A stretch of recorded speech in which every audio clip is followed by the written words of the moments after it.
Everyone, welcome to Shikhar Core. Today we will study what is democracy and why democracy. Topic features of democracy. हम बात करेंगे features of democracy. ठीक है. Democracy is not just about elections. It has some important features. Democracy सिर्फ elections पे basis नहीं होती है कि जिस कंट्री में इलेक्शंस हो रहे हैं वो कंट्री डेमोक्रेटिक है, नहीं, और भी कई सारे इंपॉर्टेंट फीचर्स होते हैं जो डिफाइन करते हैं डेमोक्रेसी को। वो हम इस वीडियो में देखेंगे और आगे चल के हम पर्टिकुलर एक एक फीचर्स को डिस्क्राइब करेंगे in detail. First, leaders are elected by the people. जो लीडर्स होते हैं वो किसके द्वारा इलेक्टेड होते हैं? लोगों के द्वारा। ठीक है। In a democracy people choose their rulers through elections. Democracy के अंदर जो लोग होते हैं वो अपने रूलर्स या फिर हम कह सकते हैं लीडर्स को चूज करते हैं इलेक्शंस के माध्यम से। Okay. The government is formed by the will of the people. जो गवर्नमेंट बनेगी ना वो लोग चूज करेंगे, जिसको लोग चाहेंगे बनाना उसी की गवर्नमेंट बनेगी। ऐसा नहीं है अपनी मन मर्जी आपने गवर्नमेंट बना ली। ठीक है। आप पार्टी बना सकते हो, गवर्नमेंट नहीं। गवर्नमेंट तो लोग ही बनाएंगे आपको वोट देके। सेकंड है फ्री एंड फेयर इलेक्शंस। देखो ये चीज़ होना ना, फ्री एंड फेयर इलेक्शंस होना बहुत ज़्यादा इंपॉर्टेंट फीचर्स है। इलेक्शंस मस्ट बी फ्री होने चाहिए, मतलब किसी का प्रेशर नहीं होना चाहिए और किसी की फोर्स नहीं होनी चाहिए। ठीक है। फेयर होने चाहिए, कोई भी चीटिंग और कोई फ्रॉड नहीं होना चाहिए। मान लीजिए कोई जीत गया और आपने जो है फ्रॉड करके जीता हुआ है उसको हरा दिया और आप खुद जीत गए, ऐसा नहीं होना चाहिए। ठीक है। Everyone should get a fair chance to vote. सबको एक फेयर चांस मिलनी चाहिए वोट देने की। ठीक है। One person one vote one value. अब इसका क्या मतलब है? Every citizen has equal voting right. हर एक सिटीजन के पास उसकी इक्वल वोटिंग राइट है। जैसे मैंने अभी बताया आपको कि अगर एक व्यक्ति ने वोट दिया है तो उसका एक ही वोट माना जाएगा। अगर गरीब व्यक्ति हो चाहे अमीर व्यक्ति हो, ठीक है, उसका वोट एक ही माना जाएगा। ऐसा नहीं है कि वो अमीर है तो उसके वोट ज़्यादा माने जाएंगे और वो गरीब है तो उसके वोट कम माने जाएंगे। Each vote has a same value whether the person is rich और पुअर। हर एक वोट की एक जैसी ही वैल्यू होगी, चाहे वो पर्सन रिच है चाहे वो पर्सन पुअर है। इससे कोई मतलब नहीं है वोटिंग्स पर। People are the ultimate source of power. जो लोग हैं ना यही अल्टीमेट सोर्स है पावर के। कैसे? The real power lies with the people. जो रियल पावर होती है वो लोगों से ही होती है। अब कैसे लोगों से होती है? The government works for the people and bye the people. जो गवर्नमेंट होती है वो लोगों के लिए काम करती है, उनके वेलफेयर्स के लिए काम करती है, उनके बेनिफिट्स के बारे में सोचती है, जैसे कि एजुकेशन प्रोवाइड करना, हेल्थ बेनिफिट्स प्रोवाइड करना, ये सारी चीज़ें। और by the people, by the people का मतलब है कि लोगों से ही गवर्नमेंट बनती है, लोग ही चूज़ करते हैं गवर्नमेंट को, किसको वो बनाना चाहते हैं। Everyone must follow the law. हर एक व्यक्ति लॉ फॉलो करेगा। ठीक है। No one is above the law, not even leaders. कोई भी कानून से ऊपर नहीं है, चाहे वो लीडर्स क्यों ना हो। जिसको आपने चूज़ किया है वही क्यों ना हो, कानून से ऊपर कोई भी नहीं है। Respect for rights of citizens.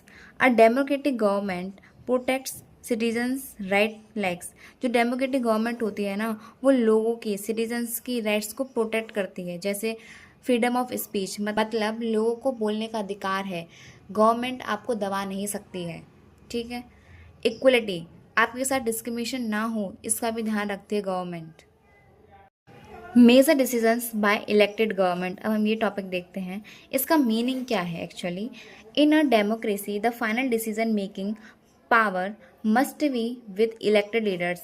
तो वो डेमोक्रेसी के अंदर जो फाइनल डिसीजन बनाने की जो पावर होती है ना वो किसके पास होती है? जो लीडर्स इलेक्ट होके आए हैं, ठीक है, उनके पास वो पावर होती है कि वो आपके डिसीजंस बना सकते हैं।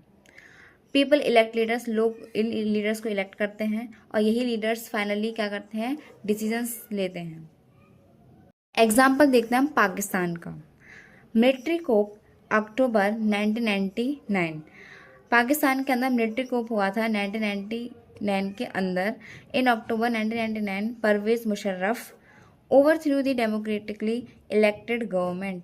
परवेज मुशर्रफ ने 1999 के अंदर डेमोक्रेटिक गवर्नमेंट को क्या कर दिया? ओवरथ्रो कर दिया। To control of the country, और कंट्री का कंट्रोल खुद ले लिया। ठीक है। People's chosen government was removed, जो लोगों के द्वारा चूज करी गई जो गवर्नमेंट थी ना, वो अब यहाँ पर हट चुकी थी। किसके द्वारा? मिलिट्री कोप के द्वारा। became chief executive in 1999. After the COP, he declared himself chief executive of Pakistan in 1999. अब मिलिट्री कोप के बाद जो परवेज़ मुशर्रफ था उसने खुद को डिक्लेयर कर दिया चीफ एग्जीक्यूटिव पाकिस्तान का 1999 के अंदर। ठीक है। अभी चीफ एग्जीक्यूटिव क्या होता है?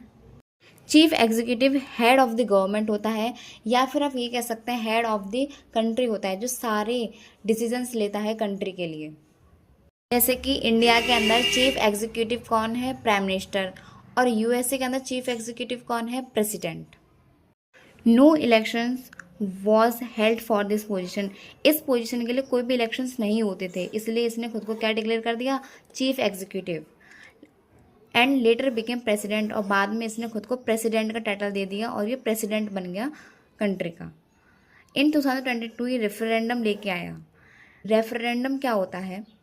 इसके अंदर पीपल से डायरेक्ट वोट करवाया जाता है इन फॉर्म ऑफ येस और नो किसी मेन डिसीजंस के ऊपर। इसमें सिर्फ दो ही ऑप्शंस होते हैं, येस या फिर नो, और इसमें कोई भी अदर लीडर्स नहीं होते हैं। इसमें सिर्फ उसी गवर्नमेंट के लिए येस और नो करवाया जाता है। इन 2002 ही हेल्ड अ रेफरेंडम, 2002 के अंदर इसने रेफरेंडम करवाया। किसने? परवेज़ मुशर्रफ ने। To extend his rule for 5 years, किस लिए करवाया? कि ये अपने रूल्स को 5 ईयर्स के लिए बढ़ा सके। ठीक है। बड़ी ऑब्वियस बात है, जीत ही जाएगा, क्योंकि इसने अनफेयर तरीके से ये सारे इलेक्शंस करवाए थे। बट लेकिन क्या होता है? It was criticised by media and human rights organisation, इसको मीडिया ने भी क्रिटिसाइज़ किया और ह्यूमन राइट ऑर्गेनाइजेशन ने भी क्रिटिसाइज़ किया। अभी ह्यूमन राइट ऑर्गेनाइजेशन क्या होती है? जो लोगों के राइट्स को प्रोटेक्ट्स एंड प्रमोट्स करती है। Okay. It was considered unfair and based on fraud, और ये जो इलेक्शंस हुए थे ना, इनको अनफेयर माना गया और ऐसा माना गया कि फ्रॉड के बेसिस पर हुए हैं, ये हमारे लोगों के विल से नहीं हुए हैं। लीगल फ्रेमवर्क ऑर्डर अगस्त, यहाँ पे लीगल फ्रेमवर्क ऑर्डर आता है। In August he issued the legal framework order, Pervez Musharraf ने इशू किया था लीगल फ्रेमवर्क ऑर्डर को, और this gave him power to, ये जो ऑर्डर था परवेज़ मुशर्रफ को किस तरह की पावर देता था? पहली, डिसमिस नेशनल असेंबली, मतलब नेशनल असेंबली को भी डिसमिस कर सकता है। मतलब नेशनल असेंबली क्या होती है? जो आपका lower house of the parliament होता है, जिसके अंदर जो रिप्रेजेंटेटिव होते हैं वो लोगों के द्वारा डायरेक्टली इलेक्टेड होते हैं, जैसे हमारे यहाँ पर लोकसभा के अंदर। ठीक है। उसको ये डिसमिस कर सकता था। डिसमिस प्रोविंशियल असेंबलीज होती हैं स्टेट लेवल पे, जो मेन डिसीजन मेकिंग बॉडीज होती हैं स्टेट लेवल पे, ये उसको भी डिसमिस कर सकता था। अब यहाँ पे मिलिट्री इन्फ्लुएंस्ड इंक्रीज हो चुका था। ठीक है। National security council supervise the government, जो नेशनल सिक्योरिटी काउंसिल थी ना, जो सुपरवाइज करती थी गवर्नमेंट को, अब वो भी किसके द्वारा डोमिनेटेड थी? आर्मी के द्वारा, क्योंकि ऑब्वियस सी बात है यहाँ पे आर्मी का ही रूल चल रहा था। ये जो काउंसिल होती है किसके बारे में बात करती है? डिफेंस के बारे में बात करती है, नेशनल सिक्योरिटीज जैसी चीज़ों के बारे में ये बात करती है कंट्री की। अब इलेक्शंस होते हैं 2002 के अंदर। लेटर इन 2002 इलेक्शंस वर कंडक्टेड, 2002 में अब इलेक्शंस करवाते हैं। पीपल इलेक्टेड रिप्रेजेंटेटिव्स, लोग यहाँ पे रिप्रेजेंटेटिव्स को इलेक्ट करते हैं। बट लेकिन elected leaders had very little real power, अब ये जो इलेक्टेड लीडर्स थे ना, अब इनके पास जो पावर थी ना वो बहुत ही कम थी, क्योंकि यहाँ पे किसका रूल चल रहा था? ऑब्वियस सी बात है, हेड कौन था कंट्री का? Military. Final decisions were still taken by, जो फाइनल डिसीजंस हो रहा था ना वो कौन ले रहा था? मिलिट्री ऑफिशियल्स, जो मिलिट्री के ऑफिशियल्स थे वो ले रहे थे। मुशर्रफ हिमसेल्फ, मुशर्रफ खुद ले रहा था वो चीज़। अब मेन प्रॉब्लम्स क्या आती है? इवन आफ्टर इलेक्शंस 2002, इलेक्शंस के बाद भी, ठीक है, real power was not with elected leaders, जो रियल पावर थी ना वो अभी भी इलेक्टेड लीडर्स के पास नहीं थी। Decisions were taken by the unelected authorities, जो डिसीजंस लिए जा रहे थे वो अभी भी अनइलेक्टेड अथॉरिटीज़ के द्वारा लिए जा रहे थे, जैसे कि military officials and Musharraf. So it was not a true democracy, इसीलिए हम ये कह सकते हैं कि यहाँ पर ट्रू डेमोक्रेसी नहीं थी। ओके, अगर आपको ये वीडियो अच्छी लगी हो आप इसको लाइक करिए, सब्सक्राइब करिए and thank you so much.